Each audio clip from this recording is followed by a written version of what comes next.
Tabeli mürəkkəb cümlə. Əslində tabeli mürəkkəb cümlə tabesi mürəkkəb cümlədən daha asandır. Çünki bunun konkret olaraq düsturları və qaydaları var. Yəni o düsturu və qaydaları bildikdən sonra avtomatik olaraq tapa bilirik. Amma tabesiz mürəkkəb cümlədə biz məna ilə tapırdıq ki, bu zamandır, ardıcıllıqdır. Orada səhv etmə imkanımız daha çox idi. İndi gələk tabeli mürəkkəb cümləni. Tabii mürəkkəb cümlə birinci nəyə deyir? Biz dedik ki, iki dənə cümlə verilir.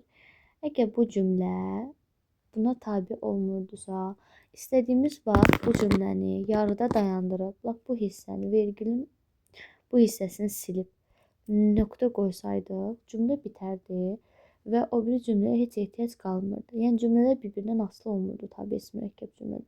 Amma tabeli mürəkkəb cümlə elə deyil. Bu olmazsa biz bunu bilmirik ki, nəyə görə işlənib də. Məsələn, bir söz yazaq. Dedim ki, vergül. Bugün gəlməyəcəklər məsələn. Dedim ki, gəlin bu cümləni düşünək ki, bu hissəsi artıq yoxdur və nöqtə qoyduq. Dedim ki, ilə söz bitmir axı. Dedim ki, görürsüz bir növ uzadırıq. Bax bu cür cümlələr tabeli mürəkkəb cümlələrdir. Görürsüz orada uzanma olur və biz hər halda bundan sonraki hissə axtarırıq, yəni bizə lazımdır o hissə ki, görək bu insan nə deyib? Dedim ki, bu olacaq. Bu cümlə bundan asılıdır. Bu olmasa bu nə deməkdir? Biz onu başa düşmürük. Bax bu cür cümlələri deyilir tabeli mürəkkəb cümlələr. Tabeli mürəkkəb cümlədə baş cümlə budur, budaq cümlə budur. Baş cümlə ən müstəqil üzvdür və tabe edəndir. Düşünün ki, evin ata roludur bu ana roludur. Tabe edən budur və həmişə budaq cümlə baş cümləyə tabedir. Yəni o harda olur olsun, budaqdan başa getməlidir. Birinci nüansda deyim ki, siz bəzən testlərdə diqqət etməsəz belə bir formatın verildiyini görə bilərsiniz. Siz gördünüz ki, birinci baş cümlə gəlib, sonra budaq cümlə gəlib, düzdür, variantı götürə bilərsiniz. Amma oxa mütləq diqqət edin. Heç vaxt tabe edən, tabe olunandan asılı ola bilməz. Adı üstünə tabe edən budur. Bunu həmişə özünə tabe edəcək. Və yerinin dəyişməyindən asılı olmayaraq, həmişə o budaqdan başa doğru getməlidir. Bunu başa düşdük. Bu oldu baş cümləmiz, bu oldu budaq cümləmiz. Bəs bu budaq cümlənin funksiyası nədir? Baxın, qaydanı deyirəm, sonra izah edəcəm. Budaq cümlə baş cümlədəki üzvün mənasını açır. Necə? Məsələn, inanırdım ki, hər şey yaxşı olacaq. Gəlin baxaq. Baxın, bu baş cümləmizdir, bu budaq cümləmizdir. Ox da həmişə buradan bura doğru gedir. İnanırdım ki, gəlin sual verək. Nəyə inanırdım? Baş cümləyə sual verdim. Mən inandığım şeyi öyrənmək üçün hökmən nəyi bilməliyəm? Budaq cümləni bilməliyəm. İnandığım şey burada yazılıb. Yaxşı olacaq. Buna inanırdım mən. Və nəyə? Görürsüz, budaq cümlə həmin bu hissə. Baş cümlədə buraxılmış üzvü. Buraxılmış üzvümüz nədir? Tamamlıq. Əslində bu belə olmalı idi. Hər şeyə yaxşı olacağına inanırdım. Hamısı bütöv olmalı idi. Baş cümlədə olmalı idi. Baş cümlədə buraxılıb. Bu üzvü götürmüşük, budaq cümləyə vermişik. Həmin bax bu buraxılmış üzvü izah edir budaq cümlə. Yəni ki, izah etmək o deməkdir ki, baş cümlədə tamamlıq olmalı idi. Bu tamamlıq oradan keçibdir budaq cümləyə və budaq cümlə onu izah edir. Göstərir ki, yəni buna inanırdım. Baş cümlədə buraxılmış üzvü izah edir. Bu deməkdir. Yəni budaq cümlənin funksiyası bundan ibarətdir. Budaq cümlədə hansısa bir mübtəda da ola bilər, təyin də ola bilər, tamamlıq da ola bilər, buraxılır. Baş cümlədə yazılmır. Budaq cümlə götürür onu və biz baş cümləyə sual veririk, budaq cümləni tapırıq. Yəni baş cümləyə nə vaxt sual verirsə, yəni sual verdiyimiz cümlə baş cümlə olur belə deyim. Və ikinci olaraq budaq cümlənin funksiyası nədir? Bunu deyib beyninizi qarışdırmaq istəmirəm. Belə başa düşün ki, bir əvəzlik qəlbimiz var. Budaq cümlə həm də baş cümlədə olan əvəzlik qəlbin mənasını özündə göstərir. Belə düşünün ki, əvəzlik qəlb baş cümlədə işlənir. Belə deyim, düşünün ki, bu əvəzlik qəlbdir və bu baş cümlədə işlənir. Bunun mənası nə demək olduğu budaq cümlədə verilir. Yəni budaq cümlə bunu izah edir ki, bu məndədir, mən deməkdir. Necə? Gəlin bir dənə nümunə yazım. Mən cümləni yazdım. İlk öncə deyim ki, əvəzlik gəlib nədir? Buna o qədər ehtiyac yoxdur, düşmür, amma bilməyiniz yaxşı olar.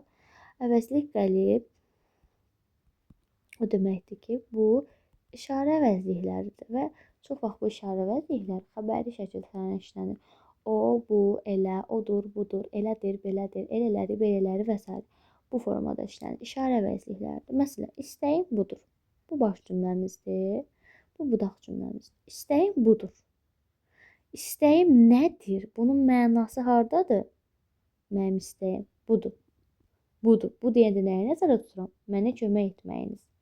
Deməli, budaq cümlə həm baş cümlənin mənasını açır, yəni əvəzlik gəlibin mənasını açmaq üçün istifadə edirik, həm də baş cümlədə bir üzvü buraxmışıq, işlətməmişik və həmin o itən, buraxılan üzvü mənasını özündə əks etdirir, yəni özündə işlənir. Budaq cümlənin funksiyası budur. Bir də şərt və qarşılaşdırma tipli cümlələr var. O növlər çıxartılıb deyə onu demirəm. Bu hissəsində o qədər də vacib deyil. Prosta özümə borc bildim ki, siz başa düşəsiniz ki, budaq cümləni necə tapa bilərik? Yəni nəyisə aydınlaşdırılması budaq cümlədə olur həmişə. Və biz həmişə sualı baş cümləyə veririk. Bax, harda olur onu? Bax, əgər bura sual versiniz, deməli bura baş cümlədir. Əgər bura sual, inanırdım nəyə? İstəyim budur, nədir? Hansına sual versiniz, bu baş cümlədir. Gəldik ən əsas məqama. Baş və budaq cümləni bir-birindən biz necə fərqləndiririk? Bura qoyuram baş cümlə. Bu o demək ki, baş cümlə birinci gələndə, bu o deməkdir ki, budaq cümlə birinci gələndə. Baxın, bunun konkret qaydaları var. Onları biləndə, əzbərləyəndə çox rahatdır. Deməli, bu sxemi görürük. Əgər cümlədə ki görsək, biz onu riski qaçıb baş cümləyə götürməyəcəyik. Ki görsək, indi nüanslar deyəcəm, nə vaxt onu budaq götürəcəyik, nə vaxt baş cümlə götürəcəyik. Ən əsas bu sxemi bir yerə qeyd edirsiniz və mütləq ki, aydınlaşdırma və səbəb bağlayıcılarını əzbərləyirsiniz. Mən bura birləşdirib yazmışam. Deməli, görsəz ki, belə ki, 2 dənə cümlə verilibdir. Bu cümlədə məsələn yazılıb ki, çünki belədir. Çünki harda görsəz yazmışam. Görürsüz, səbəb bağlayıcısı. Deməli, o cümlə baş cümlədir. Bax, bunun işləndiyi cümlə baş cümlədir. Cümlədə çoxlu sözlər var. Çünkini gördüsə, deməli, çünki olan vergülün bu hissəsi baş cümlədir. Digər hissəsi olacaq nə? Budaq cümlə. Çünki ona görə ki, ondan ötürü ki, o səbəbə aydınlaşdırma və səbəb bağlayıcıları varsa və bir də intonasiya, yəni heç nə yoxdursa, çox vaxt biz bunu baş cümlə götürürük. Onunla bağlı nüanslar deyəcəm. Ən əsas dediyim o nüanslara diqqət edin. Çünki bu qaydaların hər biri kitabda var. Əsas biz nüanslara diqqət etməliyik. Sonra iki bağlayıcı dedik, hər ikisində var. Ona görə bunu işarə edirəm, bu haqqda danışacağıq. Əgər güzəşt və şərt bağlayıcıları görsək, cümləni gördük ki, məsələn, bu tərəfində əgər bağlayıcısı işlənibdir. Aha, avtomatik olaraq biləcək ki, bu tərəf, virgülün bu tərəfi nədir? Budaq cümlədir. Məsələn, burada yazmışam. Tutalım ki, gördük ki, indiki söz işləndi.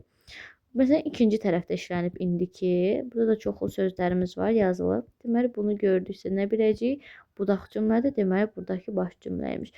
Sadəcə bunları əzbərləmək lazımdır ki, siz bunu çox yaxşı şəkildə dərk edəsiniz. Sonra gəldik bağlayıcı söz.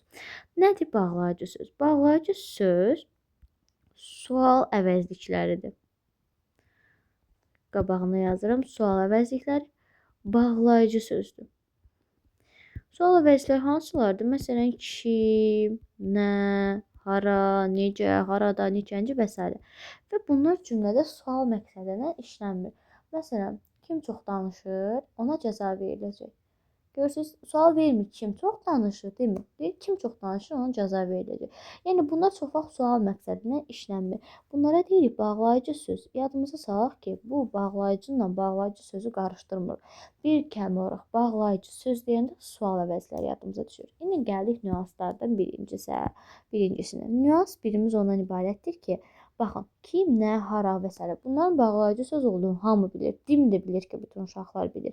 Sizi nə ilə çaşdırır? Bağlayıcı sözlər sual əvəzliklərdir və bunların içərisində bir-iki dənə var ki, onlar da bağlayıcı sözdür. Bunlar hansılardır? O vaxt ki, o zaman ki, Buraya yazdım bir çoxunu. O vaxt ki,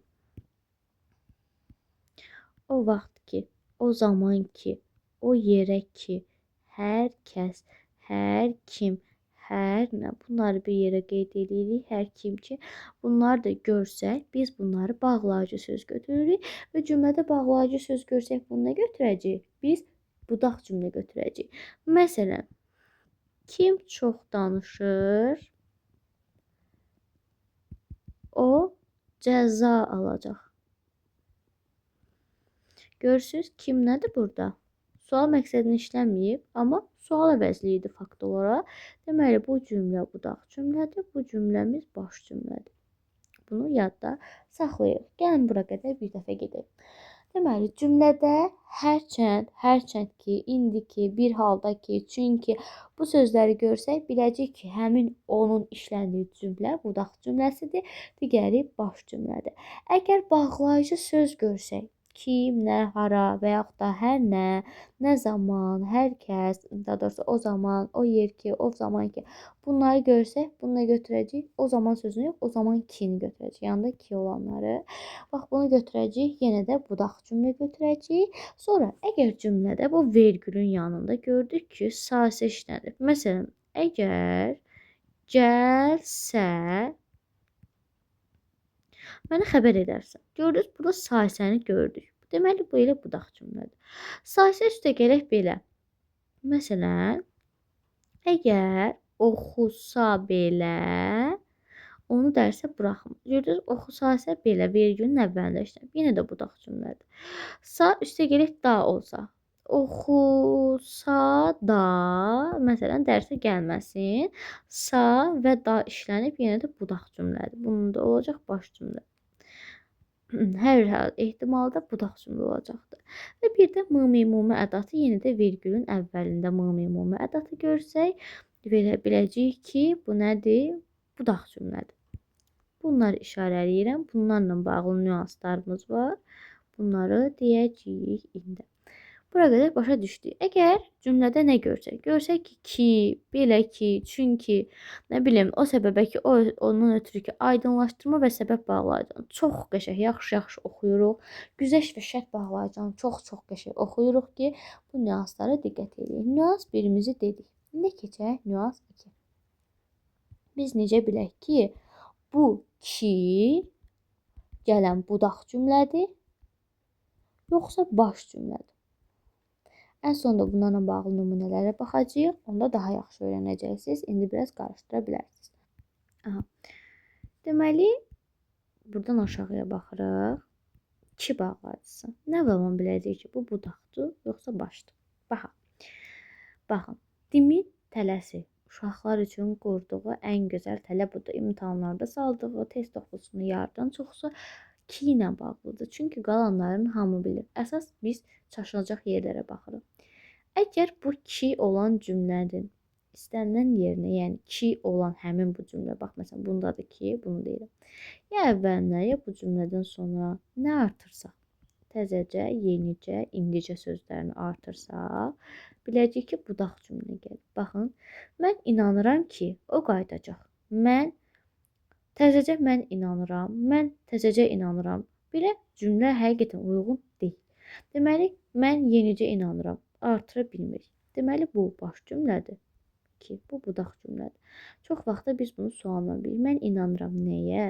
Sual verdiyimiz həmişə nə olur? Baş cümlə olur. Elələri var ki, lap heç nə bilmir. Bayaq dedik, o, bu, elə belə əvəzlik qəliblərdir və bunlar baş cümlədə işlənir. Bunu çox vaxt demirlər uşaqlar çaşmasın deyə. Amma siz baxan kimi də bilərsiniz, işinizi asanlaşdıracaq. Ya da yenicə elələri var ki də deyə bilmədiyimiz üçün bu oldu baş cümləmiz. İndi səhər açılmışdı ki, qapı döyüldü. Məsələn, səhər yenicə açılmışdı ki. Görürsünüz nə qədər uyğun gəlir. Səhər yenicə açılmışdı ki, qapı döyüldü. Deməli, bu budaq cümlədir. Bu qapı döyüldü sözümüz baş cümlədir. Baxın. Nə zaman qapı döyüldü? Görürsünüz, sualda bunu işlətdim. Səhər yenicə açılanda. Səhər yenicə açılmışdı ki. Cavabda bunu verdim. Bayaq da dedim. Sual hansına verdiysə o baş cümlədir. Mən inanıram ki, Mən nəyə inanıram? Sualımın yanında bunu işlətdim. Cavabı burdadır. Baxın, bu sual verdiyimiz hissə həmişə baş cümlə olur. Test yazırdım ki, bacım gəldi. Məsələn, yenicə test yazırdım ya təzəcə test yazırdım ki, bacım gəldi. Nə zaman bacım gəldi? Yenicəni işlətdiyimiz budaqdır, başdır. Nə zaman? Sualımın yanında nə işlətdim? Nə zaman bacım gəldi? Baş cümlədir. Mən test yazılanda belə sadələşdirə bilərsiniz. Bunu başa düşdüyümə ən əsas deməli ki, başda ola bilər, budaqda da ola bilər, daha çox başda olur. Sadəcə bir məqamda təzəcə, yenicə, indicə sözlərini kinin olduğu cümləyə birinci ya ikinci hissədə fərqi yoxdur. Ki daha çox birinci hissədə olur onsuz da. Bura artıra bilirsinizsə, deməli avtomatik olaraq bu nə imiş? Budaq cümləymiş. Budaq baş yox, budaq cümləymiş. Əsas bu məqamımızı bildikmi? Bildik. İndi gələk ikinci məqamımız nədir? Və yaxud da ola bilər ki, sözün içində görə bilərsiniz. Cümlənin içində yenicə sözünü görsəniz, bilin ki, o budaq cümlədir. Ki ilə bağlı məqamı dedik. Sual əvəzliklərində bunlar da var deyə bu məqamı da dedik. İndi gələk nəyə? Mumi ilə bağlı bir məqama. Əslində bizdən cümlələri bağlayan vasitələr soruşulur çox vaxt. Biz ona görə mumimun deyirik. Mumimudə baş və budaq cümlənin gəlmə yeri yoxdur. Sadəcə olaraq mumimumi bəzi hallarda bağlayıcı vasitə kimi istifadə olunmur. O məqama baxacağıq. Məsələn, bilirsənmi? Tutalım ki, məsələn, bilirsənmi o evlərinə nə vaxt qayıdacaq? Yazmıram bura. Və bir də deyə bilərik ki, bu da nə ilə bağlıdır? Əgər bunu ki ilə əvəz edə bilirsən, məsələn, bilirsən ki, o evə nə vaxt qayıdacaq, bu zaman bilirik ki, hə, bu cümlələri bir-birinə bağlayır. Və yaxud da evə çatdınmı xəbər elə, evə çatdın ki, xəbər elə deyə bilmirik. Deməli, mumi bu cümlələri bir-birinə bağlayan vasitə deyil. Və heç bir bağlayıcı yoxdursa, bunlar bir-birinə intonasiya ilə bağlanır. Üçüncü məqamımız nədir? Bu o qədər də əhəmiyyətli bir şey deyil, amma bilmək lazımdır. Üçüncü məqamımız nədən ibarətdir? Məsələn, sizə bir cümlə verilib. Cümlədə nə ki var, nə bağlayıcı söz var, nə sahəsə var. Mən necə bilim ki, bu baş cümlədir, budaq cümlədir. İndi o üçüncü məqamı mən sizə testlərdə deyəcəm ki, bu hansına aiddir. Məsələn, gəlin burada biz baxaq. Hər kim qorxursa, yaxına getməsin. Bayaq dedik, hər kim nə idi? Bağlayıcı söz idi. Və bağlayıcı söz var idisə, budaq cümlə birinci gəlirdi. Sahəmiz də varsa, nə birinci gələcək? Budaq cümlə birinci gələcəkdir. Elə oğul, bayaq dedim, elə belə o, bu əvəzlik qəliblərdir və bunlar baş cümlədə işlənir. Yeni də, elə oğul göstər ki, ölümdən qorxmasın. Görürsünüz, elə oğul göstər ölümdən qorxmasın. Burada tutam ki, elə sözü yoxdur. Bəs mən nə bilim, başda budaqdır. Baxın, əgər bu bərpa olunan yerə ki artıra bilsəz, baş cümlədir. Əgər yox, sasə artıra bilsəz, budaq cümlədir. Məsələn, alan yoxdur, müştəri tapın. Ki artıra bilirəm, alan yoxdur ki, müştəri tapın. Mənasızdır. Alan yoxdursa, müştəri tapın. Sa əlavə elədimsə, deməli budaq birinci gəlibdir. Əgər yox ki, əlavə elədimsə, deməli baş birinci gəlibdir. Polislər yenicə, təzəcə, indicə sözlərini görsək nə götürürdük? Budaq cümlə götürürdük. Ki olan cümləni, deməli bu baş cümlədir. Zəhmətlə qatlaşsan, baxın, sansən görüb bunu şəxsonluğu kimi götürməyin. Qatlaş, qutardı. Sasə, əgər qatlaşsa, bu sa nədir?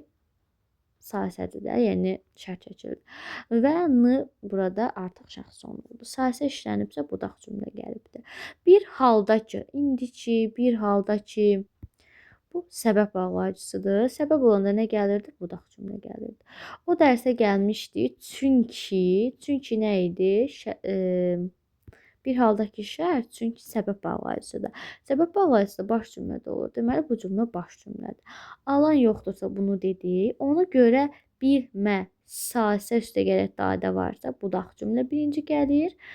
Necə lazımdırsa, elə deyim. Dır sasə varsa, budaq cümlə birinci gəlir. Kim zəhmətə qatlaşsa, hər ikisi də var. Deməli, budaq cümlə gəlir. Bu bağlayıcı sözümüzdür, sual əvəzliklərimiz. İndi bir dənə videonu dayandıram. Bu hissələrdəki sözlərə baxın cümlələri oxuyun ya dəftərinizdə qeyd edin və istəyirəm ki, tam sərbəst şəkildə bu 5 dənəsini lap buradakı qaydaya baxaraq tapmağa çalışın. Əgər tapa bilsəz, deməli dərsimizi başa düşmüsüz və videonu dayandırın idin. İndi mən izah edəcəm, sonra izaha baxın. Qorxurdum məni unutsun. Nə artıra bilərəm ki? Ki artırdığım nə olacaq? Baş cümlə olacaqdır. O vaxt ki, o zaman ki, bayaq dedim ki, bu sözləri fərqləndirirsiniz bağlayıcı sözlərdə ki, bunlar da onlara aiddir. Deməli, bu budaq cümlədir. Bir mələk olsa da, sasə plus dadə budaq cümlədir. Hərçənd ki, baxın, bir sizə bir şey deyim. Hərçənd olan cümlələrdə bəzən amma sözündən istifadə olunur. Bir də düzdür olanda amma sözündən istifadə olunur. Amma tabiəsizlik bağlayıcısıdır. Tabiəsizlik bağlayıcısının tabii bağlayıcıda nə yeri var desəz, işlənə bilər. O vaxt işlənə bilər ki, burada hərçənd və yaxud da düzdür söz olsun cümlənin birində varsa, o biri cümlədə amma ancaq işlənə bilər. Hərçənd varsa, amma ancaq nə zaman hərçənd ki, bunlar olsa, düzdür, doğrudur sözləri olsa işlənə bilər. Bu doğrudur, düzdür də təbii ki, budaq cümlənin əlamətlərindən biridir. Bir də tabii mürəkkəb cümlə ilə tabisiz mürəkkəb cümləni fərqləndirəndə sizə bir şey deyim. Cümlədə tabiilik bağlayıcıları görsəz, biləcəksiniz ki, bu tabili mürəkkəb cümlədir. Tabisiz bağlayıcıları görsəz, biləcəksiniz ki, tabisiz mürəkkəb cümlədir. Yəni ən rahat fərqləndirmə üsulu budur. Əminəm ki, sizin üçün faydalı oldu, başa düşdünüz. Test suallarını istəyirəm özünüz işləyəsiniz. Orada sizə sadəcə cümlələr verilir və onunla bağlı sizə suallar verir və siz əsas suallar baş və budaq cümlənin yerini müəyyən etməklə bağlıdır. Əgər siz mənim dediyim nüanslara diqqət eləsəz, bu hissələrdə özünüzdə qeyd götürsəz, testlərin hər birini səhvsiz şəkildə yazacaqsınız. Sizə uğurlar.